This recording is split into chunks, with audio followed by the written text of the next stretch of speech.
Hello everyone. सो जैसा कि आप जानते हो कि मैंने लास्ट ईयर काफ़ी सारे एग्ज़ाम्स क्लियर किए थे।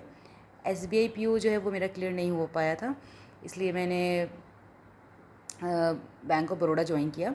सो बैंक ऑफ बड़ौदा भी बहुत अच्छी बैंक है।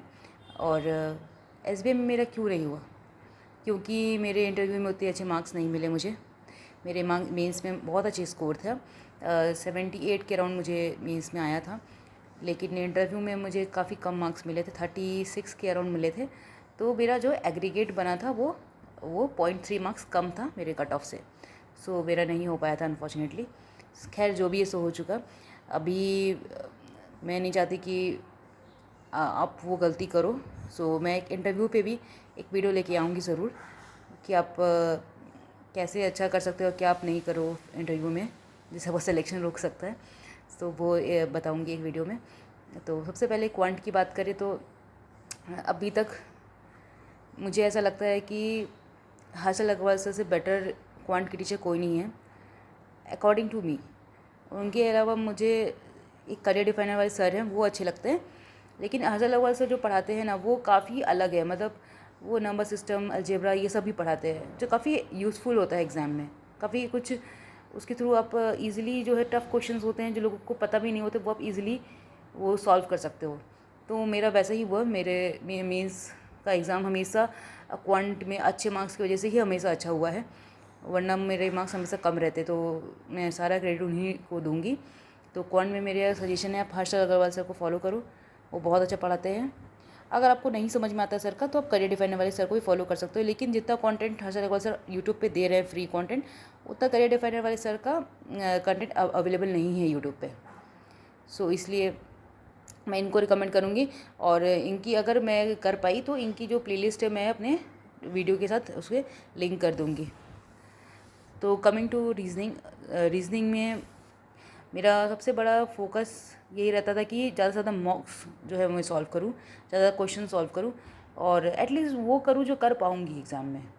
जैसे कि जो क्वेश्चंस मेरे को लगता है कि एग्ज़ाम में नहीं बनने वाला क्वेश्चंस, उतना टफ क्वेश्चंस मेरे से नहीं बनेगा, तो वो भी कभी प्रैक्टिस भी मैंने नहीं किया, क्योंकि मेरे को पता है जब वो बन ही नहीं रहा है तो वो एग्ज़ाम में भी मेरे से नहीं बनने वाला, तो मैं क्यों वेस्ट करूँ। मेरे मेरे उतने लेवल के बाहर ही है वो क्वेश्चंस।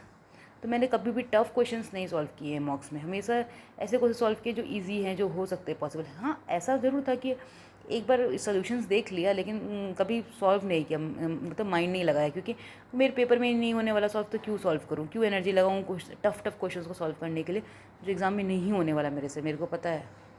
जैसे कि एग्ज़ाम जो है वो प्रोबेबली क्लर्क का तो मे बी शायद अभी एंड ऑफ मार्च या फिर अप्रैल स्टार्ट में होगा, और पीओ का आई गेस 1-2 महीना का ब्रेक, 1 महीना का शायद तक एसबीआई ले डिफरेंस, तो अराउंड अप्रैल एंड या फिर मई के स्टार्ट में ही मेरे को लग रहा है एसबीआई मीन्स होगा। सो यही है। और टीचर्स में अगर यूट्यूब देखना चाहिए, यूट्यूब देखने में अच्छा लगता है। तो आर्ट ऑफ रीजनिंग एक सर है, वो क्रिटिकल रीजनिंग पढ़ाते हैं।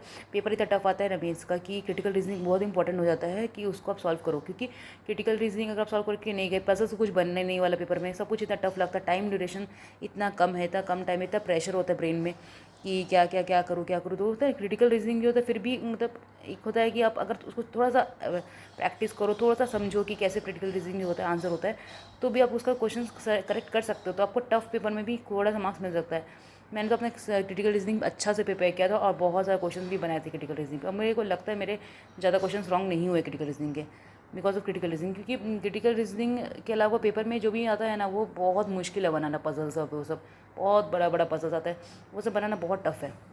तो आर्ट ऑफ रीजनिंग सर को फॉलो करो क्रिटिकल रीजनिंग के लिए। बाकी कोई भी टीचर मिले यूट्यूब पे, कोई भी टीचर, किसी का भी कंटेंट उठाओ, क्वेश्चंस रखा हुआ है मेंस का, दिखे कि हाँ मेंस लेवल का है, मॉक्स मॉक्स में आप जो लगा रहे हो वैसा ही लेवल है, तो फिर उसके क्वेश्चंस लगा। अगर लगे कि इजी लेवल पढ़ा रहा है तो चेंज करो टीचर को, कोई और टीचर को लगाओ कि जो ज़्यादा अच्छा कंटेंट पढ़ा रहा हो, ज़्यादा टफ पढ़ा रहा हो, वैसा करो।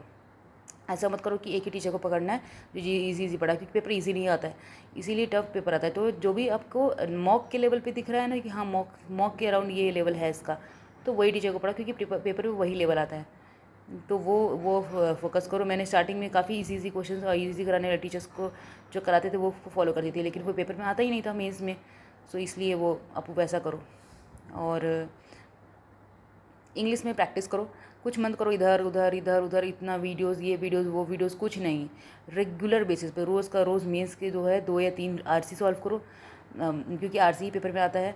और जो है मिसलेनियस सॉल्व करो, रोज़ का रोज़ सॉल्व करो, बस मॉक उठाओ सॉल्व करो, मॉक उठाओ सॉल्व करो। इधर उधर वीडियोज़ वीडियोज़ वीडियोज़ मत करो, कुछ नहीं है वीडियोज़ में, कुछ नहीं रखा मैंने, कभी वीडियोज़ नहीं किया।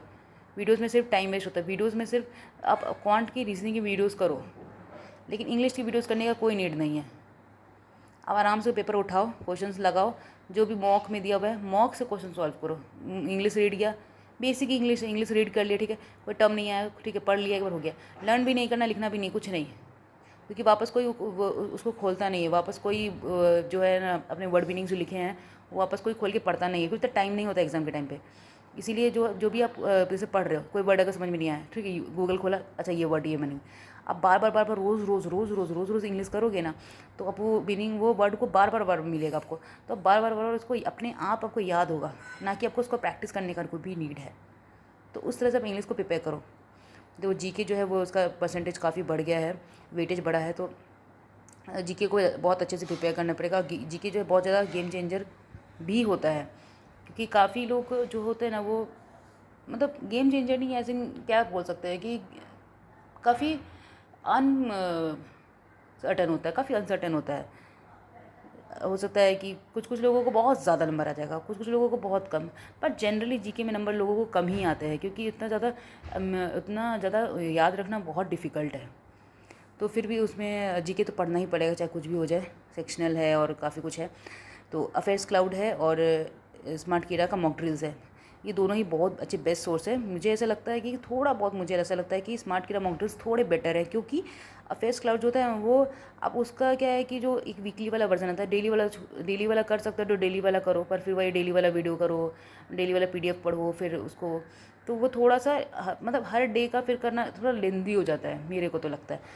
इसलिए सबसे बेस्ट है स्मार्ट कीड़ा का मॉक ड्रिल। स्मार्ट कीड़ा का मॉक ड्रिल जो होता है वो मंथ वाइज आता है, तो उसमें आप वो डे वाइज भी आता है, तो पर उसमें क्या होता है ना कि उसमें और दूसरा एक और प्रॉब्लम है कि अफेयर्स क्लाउड का वीकली मॉक में क्या होता है, वीकली पीडीएफ में, कि उसमें डेटा जो है कंप्लीट नहीं देता। जैसे कोई भी न्यूज़ है उसका थोड़ा सा डेटा दिए, पूरा डेटा नहीं देते हैं, तो उसमें क्या होता है कि एग्ज़ाम में आप गए, वही क्वेश्चन आया, लेकिन वो डेटा जो पूछ रहा है वो अब वो न्यूज़ में था ही नहीं, वो जिसको आप पढ़ के गए अफेयर्स क्लाउड का वीकली पीडीएफ में। तो वो एक इशू है। फिर आप वो अफेयर्स क्लाउड का पूरा मंथली वाला पढ़ो, जो कि बहुत बल्कि है, एक महीने का। तो मुझे ऐसा लगता है कि स्मार्ट कीड़ा मॉक ड्रिल्स प्रिपेयर करना ज़्यादा कन्वीनियंट है, क्योंकि स्मार्ट कीड़ा में सारा कंटेंट ज़्यादा कंटेंट कवर करते हैं। तो एफर्ट सबसे ज़्यादा यही डिमांड करेगा, आपको करना ही पड़ेगा एफर्ट जीके में पढ़ने के लिए, रटना ही पड़ेगा, ऑप्शन ही नहीं है कुछ। अब लास्ट सबसे इम्पोर्टेंट मॉक टेस्ट है, तो सबसे मेरे को ऐसा लगता है कि सबसे अगर अच्छा मॉक टेस्ट जो है वो है ऑलिव बोर्ड का। ऑलिव बोर्ड का मॉक टेस्ट जो है वो हमेशा जो है एग्ज़ाम लेवल पे आता है। मैंने हमेशा ऑब्जर्व किया कि सबसे ज़्यादा जो क्लोज जो पेपर के लेवल पे आता है ना, वो ऑलिव बोर्ड का मॉक टेस्ट ही है। थोड़ा महंगा आता है, लेकिन हाँ, ऑलिव बोर्ड का मॉक टेस्ट आप लो, अगर आप सीरियस कैंडिडेट हो तो लो, क्योंकि ऑलिव बोर्ड इज़ वर्थ, मतलब सच में बहुत अच्छा कंटेंट बनाते हैं, एकदम एग्ज़ाम लेवल। और दूसरा स्मार्ट कीड़ा भी बहुत अच्छा है, मैंने दिया है, स्मार्ट कीड़ा का लेवल भी बहुत अच्छा है। कोई कोई सेक्शंस में वो थोड़ा सा टफ कर देते हैं पेपर को, एक्सट्रीमली टफ, तो वो मुझे ऐसा लगता है कि थोड़ा सा मतलब उसको इतना टफ करने का नीड नहीं है जितना स्मार्ट कीड़ा। कोई कोई सेक्शंस को ज़्यादा टफ करते हैं, एक पूरा बैलेंस बना के पेपर होता है, कोई भी पेपर होता है वो है। पर फिर भी स्मार्ट कीड़ा का भी कंटेंट बहुत अच्छा है। अगर आप अच्छे लेवल का रीजनिंग क्वांट प्रैक्टिस करना है तो डेफिनेटली स्मार्ट कीड़ा और हॉलीवुड दोनों का आँख बंद करके खरीद लो। ये दोनों तो मिनिमम आपके पास होना ही चाहिए, क्योंकि अगर आपको अच्छा लेवल ऑफ रीजनिंग क्वांट का प्रैक्टिस करना है इंग्लिश का, तो वो यही दोनों मॉक टेस्ट होगा। इनका सेक्शनल भी खरीद सकते हो, सेक्शनल स्मार्ट कीड़ा में सेक्शनल अलग से मिलता है, आप ऐड ऑन करके ले लो स्मार्ट कीड़ा का वीकली और उसका जो वो फुल मॉक टेस्ट होता है, और ऑलिव बोर्ड का भी सेम। तो मेरी साइड से यही रहेगा। और मेरी अभी मैंने बैंक ऑफ बड़ौदा ज्वाइन किया है, तो काफ़ी अच्छी बैंक है, और काफ़ी अच्छे से हमें ट्रेन कर रहे हैं, और मुझे काफ़ी अच्छा लगा ये बैंक। और अगर आपको मेरा एक्सपीरियंस कुछ भी जानना हो कि कैसा रहा मेरा एक्सपीरियंस बैंक ऑफ बड़ौदा में अभी तक, तो मुझे कमेंट करना, मैं उस पर एक वीडियो ज़रूर बनाऊंगी। और I wish you all the best, कि आप बेस्ट से बेस्ट पढ़ाई करो और सक्सेसफुल बैंकर बनो। Thanks for watching, bye bye.